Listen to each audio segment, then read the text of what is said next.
Polymorphism, a concept of OOP, means many forms. To understand this, let me take an example of online payment made by customers in some portal.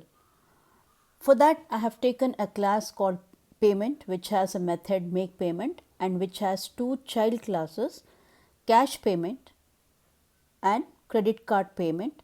These two classes inherit from payment class and have make payment methods overridden in them. And I have a client code which interacts with these classes. So, let us understand this concept of polymorphism in this scenario. So, let me create a Java project.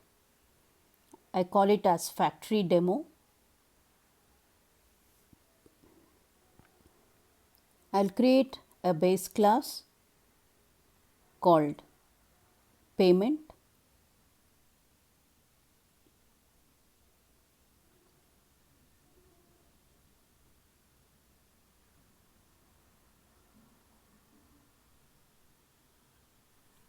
Inside a package called com.training.base.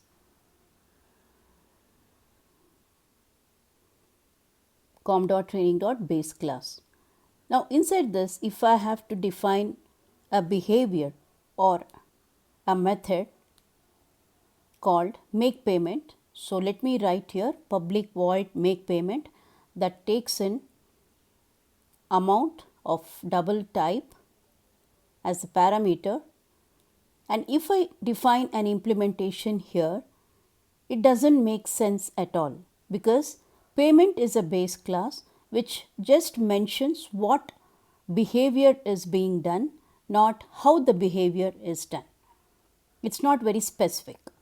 So, in these cases, what we do is we just mention the prototype of the method and we don't write the implementation of this method because I don't know the implementation, what I have to write here, because there is no specific implementation for this. So, in that case, I just write the prototype of the method and I mark this as abstract. So, I need to swap the positions. So, abstract should come after public. So, let me write like this public abstract void make payment. Even if you have one abstract methods within a class, the entire class should be marked as abstract. So, abstract class is one which has one or more abstract methods to make sense, and now I create a child class called cash payment that extends from payment class, and here the package I am using is com.training.child, and here I select the base class payment .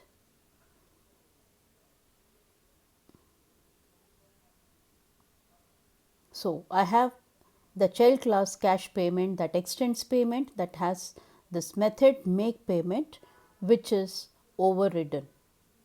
So, you know what is overriding? You have learned it in our previous tutorials. So, if I comment this, let us see what happens. So, this gives me an error. So, which implies that abstract methods must and should be overridden in the child classes. So, let me write a print statement here just for testing. So, here I am writing print cash payment and I am printing the amount. Now, similarly, let me create one more class. So, let me make a copy of this class. I call this as credit card payment.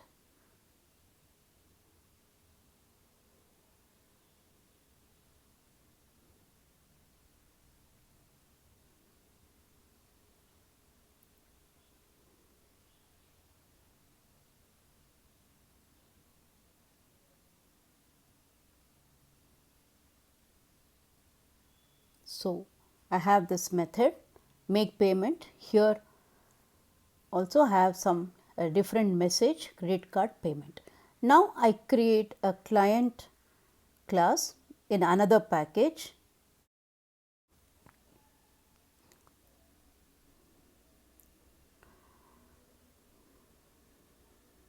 So, here what I am going to do now, client is aware of the class payment, but the implementations of payment should be hidden from the client. So, that is the concept here. So, for implementation hiding, what we do is we create a reference of payment, then I write a statement something like this, factory dot get instance, and here I enter the choice. Let me call this as mode of payment. So, client is aware of the mode of payment and it knows that there is an action called make payment, but client should not be given information about the implementation, like how the code or the class name of the implementation, that should be hidden from the client. So, that is the concept. So, what I am doing now, I am creating an object of scanner by passing system.in. This is to accept from the console, to accept the mode of payment from the console. So, I am writing new scanner system.in.next, and this I am assigning to a string reference. So, here I enter either cash or CC. So, while executing the program, if I enter cash, it has to go to cash payment. If I enter CC, it has to go to credit card payment, but that happens through the factory class. So, here I have something called factory. So, we have to create a class called factory here. So, let me go and click on that error.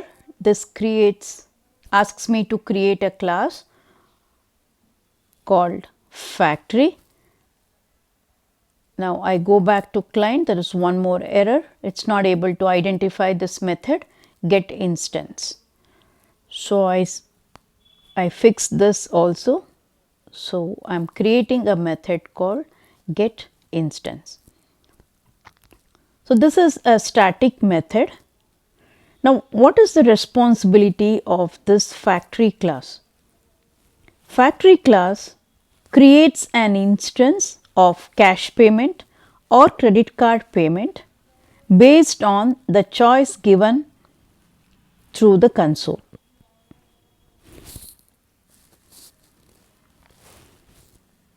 So, factory class gives me the instance of cash or credit card payment class, right? But client is aware of only the base class payment. So, what is the concept here, or why should we do this? Let us understand that. Before that, let me complete this program. So, here I have written a switch case where in case of cash it returns cash payment object, in case of CC it returns the object of credit card payment. So, what I am doing here, I am calling get instance which returns a payment object. It could be cash payment or credit card payment, but I can capture it with a reference of payment which is the base class. So, I can call make payment and I pass the amount here. Now, if I execute this, it asks for the mode of payment.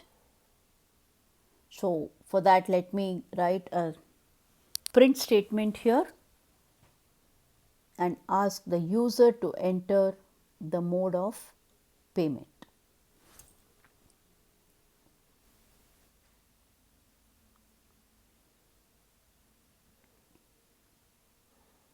Right. So, let me execute this now. So, when I execute this, it asks me to enter the mode of payment, and here I enter cash.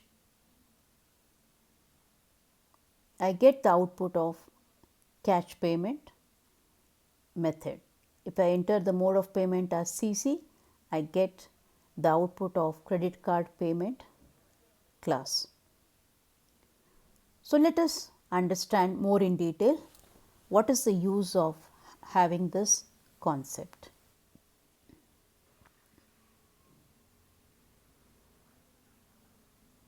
So, what I did was I created family of classes this way. I wrote a client code. Now what I am doing is I am introducing one more layer between these two, that is the factory class, which has a method called getInstance. The responsibility of factory class is to return the object of the implementation without giving much information to the client. So, this creates loosely coupled components in our application, and polymorphism concept of OOP helps in achieving this. So, that is the main application of polymorphism.